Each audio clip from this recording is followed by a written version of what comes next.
Programang ito ay rated SPG, striktong patnubay at gabay ng magulang ang kailangan. Bago umuwi ay bumili nga muna ng damit si Tanggol. Susuotin niya ito sa bago niyang trabaho bilang head bouncer. Si Bubbles ang pumili sa kanyang biniling damit. Nadulas pa nga si Bubbles habang kinukuha ang napili niyang damit para kay Tanggol at bumagsak siya kay Tanggol at muntika na silang magkahalikan. Samantala, pagkatapos nito ay uuwi na si Tanggol at Bubbles.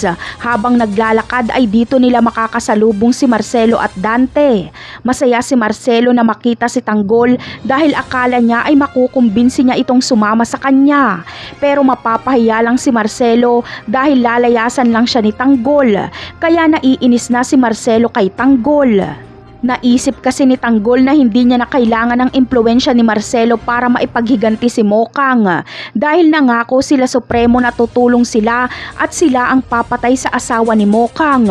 Kaya ang plano talaga ni Tanggol ay umiwas sa gulo at magbagong buhay. Ngunit hindi ito mangyayari dahil sa pag-uwi nila Bubbles ay nandoon ang mga siga na nagwawala sa karinderya ni Aling Betchay. Kaya mapapalaban na naman si Tanggol. Sa tingin nyo, makakamit nga ba kaya ni Tanggol ang hustisya para kay Mokang kung aasa lang siya kila Supremo? At ano naman ang magiging kapalit nito?